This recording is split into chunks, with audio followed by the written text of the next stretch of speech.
ডাল ভাতের সাথে এরকম বকফুলের বড়া একদম জমে যাবে। এখানে দেখো বকফুল নিয়েছি, বকফুলটা এখন আমি বেছে নিব।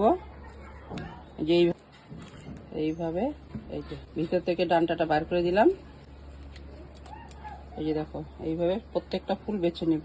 সবগুলো ফুল দেখো বেছে নিয়েছি। এখন একটা ব্যাটার বানিয়ে নিব।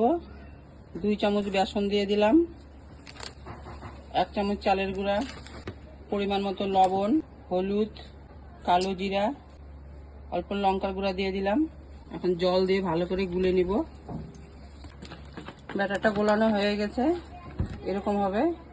তেল দিয়ে দিলাম, তেলটা গরম হয়ে গেছে। এখন একটা করে ফুল নিব, বকফুল বেসনের মধ্যে চুবিয়ে তেলে দিয়ে দিব না, কয়েকটা করে ভাজবো। 4টা করে ভেজে নিব একবারে। এক পাশ ভাজা হয়ে গেছে, আরেক পাশ ভেজে নিব। এই বড়াগুলো কিন্তু একদম হালকা আঁচে ভাজতে হবে, নাহলে কিন্তু পুড়ে যাবে।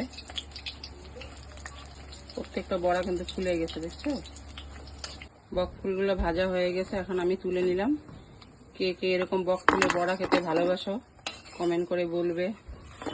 সবগুলো বড়া বকফুলের বড়া ভেজে নিয়েছি, দেখো কত সুন্দর হয়েছে।